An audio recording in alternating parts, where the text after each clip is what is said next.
Hey everybody, welcome back. In this video I want to talk about day bags and day boxes. Basically places where you put stuff for that day, kind of like snacks, rain jackets. Some people do keep their toothbrushes in there, deodorant, that type of stuff. Kind of stuff you want to get access to, quick access to throughout the day. Or just stuff you want to put somewhere that you know exactly where it is. You don't have to go digging through your duffel bag to get to it. So that's what I want to talk about in this video. But before we get into that, if you like this video, please give it a thumbs up. And if you have a question or a comment about anything that I'm going to talk about in this video, please leave it down there in the comment section. I love to talk to you guys about it or answer you guys' questions as it may be. And last thing, please consider subscribing as well. The year is ending here pretty soon, and I would like to hit 75 subscribers before the end of the year. So if you guys could please do that, that would be such a great help to me. It would show your support. So without further ado, let's go ahead and get into it.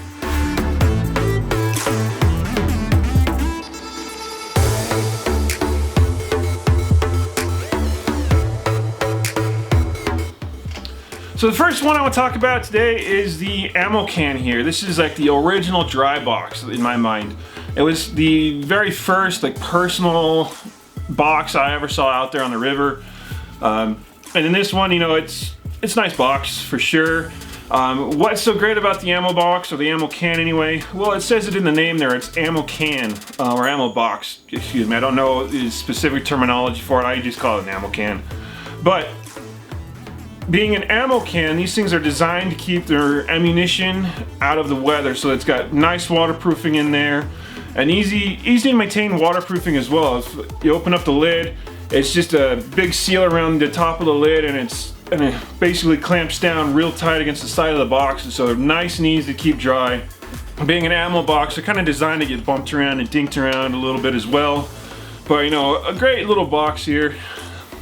This is kind of the medium-sized ammo box as well. There are smaller ones, there are bigger ones, but this medium-sized one is the one that seems to get used a lot as personal storage out there on the river, or daytime storage out there on the river, as it were. A really cool thing about these ammo boxes is you can find surplus ammo boxes out there for extremely cheap prices. These ammo boxes, you know, brand new can cost you about $50. On the surplus scale, they could cost you under $30 or cheaper than that. So they're nice to have around, like I said, great waterproofing, and there's just a lot of them out there. You know, you can go to a local hardware store or a local sporting goods store or anything like that, and you probably could find some surplus ammo boxes out there, and you know, get yourself a nice personal day box or dry box for the river.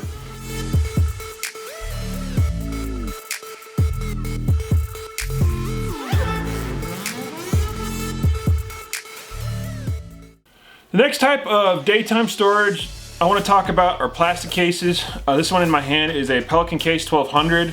It's a very awesome little box that I've had for years and years now. I have actually used them to carry around my camera equipment or equipment that I think is too fragile to put back into my dry bags. So that's where these kind of hard boxes come into. They definitely offer a lot more protection than a dry bag does. The line, which I usually call them, are kind of hard box or hard cases versus soft cases. So hard cases offer a lot more protection than a soft case does. Anyway, these Pelican boxes are awesome little boxes. They're made out of hard plastic, so they can take a hit, and this one's taken several hits over the years. But awesome box here. They come waterproof from the factory, so they have an actual O-ring on the inside of it, on the lid of it, which meshes with the main body of the case, creating a nice watertight seal. Pelican boxes also come with a pressure release valve on the front of it. I'm not entirely certain what they're used for, but I'm sure that this release valve has saved my bacon and saved, you know, the contents of this box before in the past, so I'm grateful for that.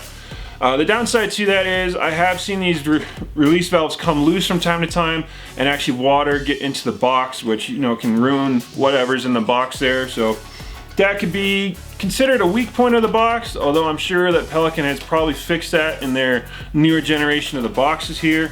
So that's something to keep into consideration.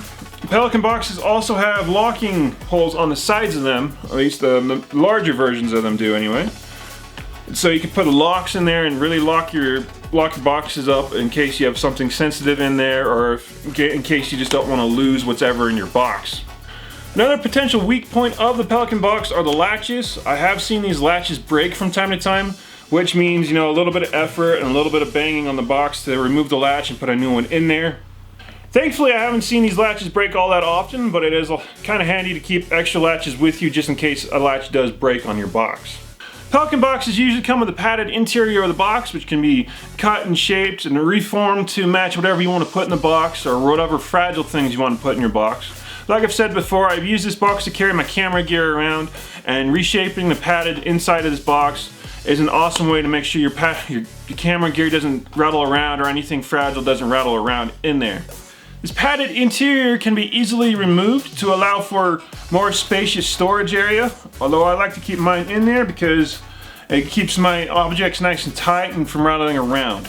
Like I've said before, I use this as my camera box, or I've used it as my camera box in the past. I like to keep the top and bottom pads in the box because they can be actually used to store smaller objects you don't want to lose. For example, I can store an extra SD card on the top of the box, and the top pad will actually keep it nice and secure between the pad and the top of the box.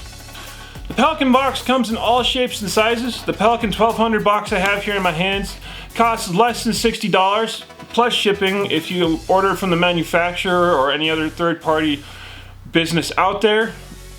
But I think that price range is well deserved. These boxes are very sturdy, and I've used this one for years without it breaking on me.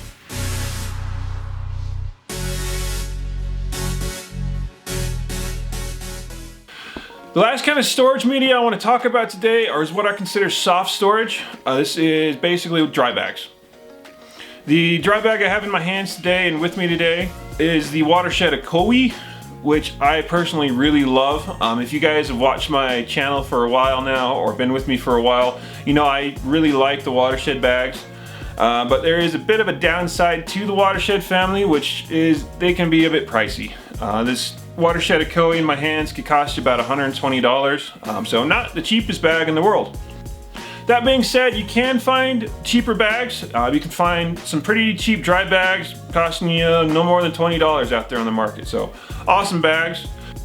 The upside to having a soft storage versus a hard storage bag is they're soft.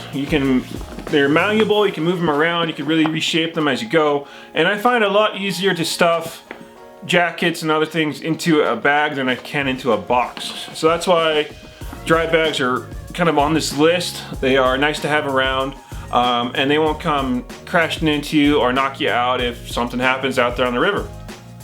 That being said, dry bags come in all different shapes and sizes, of course, and different manufacturing processes as well. The Watershed family definitely put a lot of manufacturing work into their bags, doing some excellent work and making them top quality and really high quality bags in my opinion. But you can find dry bags that cost you less than $20 that are still effective dry bags. They might not be as fancy as the Watershed bags with their closing method, you know, that zipper lock method on the top of the bag, but they still are effective dry bags if you know how to use them. And that's the key about dry bags. You have to know how to close them right, and you have to close them right all the time. This differs from bag to bag.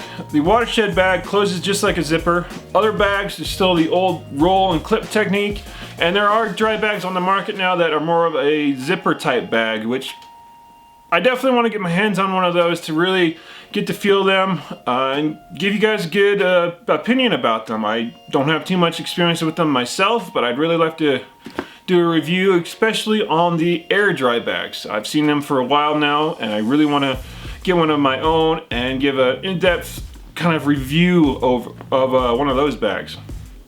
If you're wondering what kind of storage advice would best work for you on the river, well, that's really up to you. Think about what kind of boat you have. Think about what kind of gear you're putting into these dry storage devices. Can they be banged up? Can they be crushed up a little bit? If they can be, you know, banged around a little bit, then maybe a dry bag would be best for you. They are malleable, you can shove them into positions and really get them stuck into the boat and not really worry about them too much. If they're a bit more fragile, maybe go for a harder box. It's really up to you. Thank you for watching the video, everybody. Again, if you like the video, please give it a thumbs up. If you have questions or comments, please leave them down there in the comment section. I'd love to answer your guys' questions. I really love reading over your comments as well. And if you haven't subscribed yet, please consider subscribing.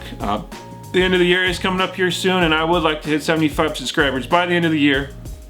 Other than that, I'll catch you in the next video.